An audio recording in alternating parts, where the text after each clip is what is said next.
Hey guys, how y'all doing? I'm here to give you guys a recap on the new episode of Tokyo Ghoul, which is on episode 3. Now, this episode right here looks like something new is about to begin. That's all I can really give out. So, if anything else, let's just get this started. We have to it that there's a person attending to someone called Shu, which we all know who that is, and tells him, "Do you feel anything?" But he goes like, "Nah, I don't feel anything, but it seems familiar. Seems to have a nice design, etc."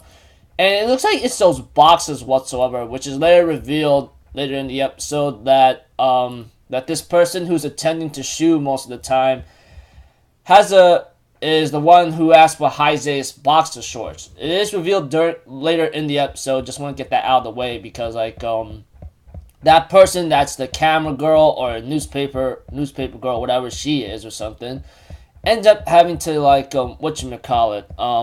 have a relation with Tsukiyama maybe back in school. And apparently Tsukiyama does have a relation with that camera girl person who asked for Hazai's boxes whatsoever. I don't know. But whatever the case may be, it is what it is. So we have to it that we get to see a little bit of Urei in this episode, of course, which he does go through a certain operation. But before that, we have to it that Kisho Arima does ask Urei, like, "Did you get permission from your mentor?" etc. And of course, Urei's like, "Yeah," which is obviously a lie because if you guys saw last week's episode, etc., he gotten Hazai's stamp of approval by his own doing, etc. And of course, Kisho Arima, on the other hand, decides to let him have it as there's no issue with it. Of course, we have to it that Surazia, I think, I'm sorry, Shirazu, forgive me. And Toru ends up talking to Urei for a bit and says that we're going to have to go on a mission or something eventually. And of course, getting Saiko out of the room is pretty difficult, so they force their way in and tries to ask Saiko to do some missions. But she goes like, "I could leave the neat life if I had this kind of salary just fine." But we have to it that Urei, on the other hand, made up like somewhat of a maybe half truth or half lie that if Saiko doesn't do anything, she'll get fired and she'll be thrown out into normal society.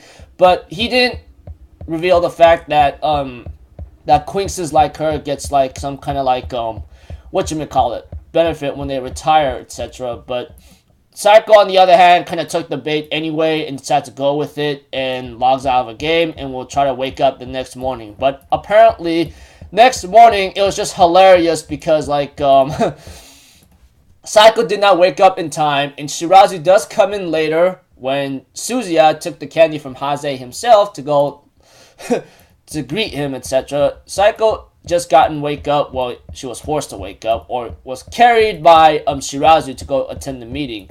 As for Urei himself, he is just doing checkups, obviously, while Haze ends up talking to that ghoul whatsoever, which I forgot the guy's name, apparently, because he's not as relevant for me to even remember him. Forgive me. I mean, if you ever check on my Mal list, you will understand that I am up to date with Tokyo Ghoul, but I don't even remember a lot of things now, and I only remember simple, important details of certain events that happen. Sorry, but that's how it is. But aside from that, Haze still continues to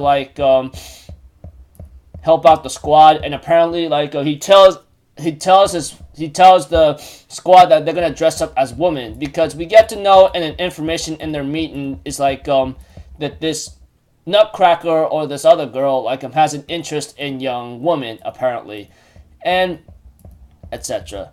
Of course, there is a scene like I said with that camera girl who asked for Heise's boxer shorts. Like I said, she does have a little relation to Tsukiyama in a certain sense, and of course, as for Saiko and Shirazu and Toru, along with Heise, they do cross dress as women and attend to this big party whatsoever, and things kind of gotten a little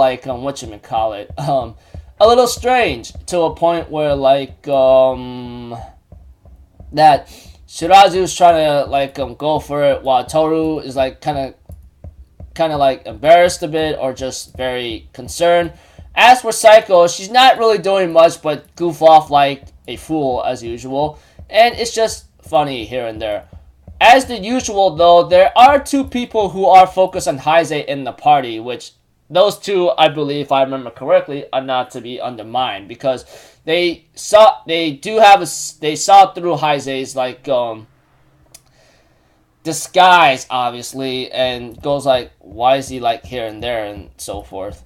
As for Heisei himself, he does see like Toru having to get some kind of like a job offer from her after Toru got a little drunk here and there, while Saiko and Shirazi does celebrate in the dance floor, which is just hilarious. I'm thinking in my mind, are you freaking crazy or something like that? You're just beyond like recognition. Of course, like they do dance in a funny manner, of course, but I just go like, are you freaking serious? But Heisei himself, when he sees them dance, he just remembers what the guy asked him. If you do remember your memories and your thoughts here and there, what are you gonna do? And we had to it that Heisei goes like, if I do remember these things, I really still hope to like still remember you guys. I'm thinking in my mind, don't get too cocky with what's to come, because once you remember here and there, it's not going to be as simple. And of course, we have to it that that they talked to a certain Washu, which I don't know what his rank is, but all I know is he has no problem sacrificing his men, and he wants Toru Mutsuki to go in there himself on the 11th of November, which is where the auction or job thing whatsoever that Toru Mutsuki was given to after that dance last night. And of course, like Heisei was reluctant to do so, but Suzuya, which we do see in this episode, says, hey, if you want to mess up the insides very much and a lot like before, don't you think you should have another like person in there? I'd like to volunteer to be one of those people. I'm thinking in my mind, well, things are going to be interesting now. Who knows? But as the usual goes by, we have to it that there was a person who Heisei did speak to for a bit after a meeting. Of course, like Heisei's mentor says like don't worry about him. He's just like that. I mean, there are some people who just end up losing things, etc. As for Ayato, we do see him in this episode and was given a mission to like go guard Big Ma'am or be some kind of bodyguard to someone. And apparently we have to it that there's some guy like Torso, I think it's the Torso guy, or Saiki, whatever the ghoul's name, apparently decides to go, is asked to go because he's on the mission and he's only after Toru or something.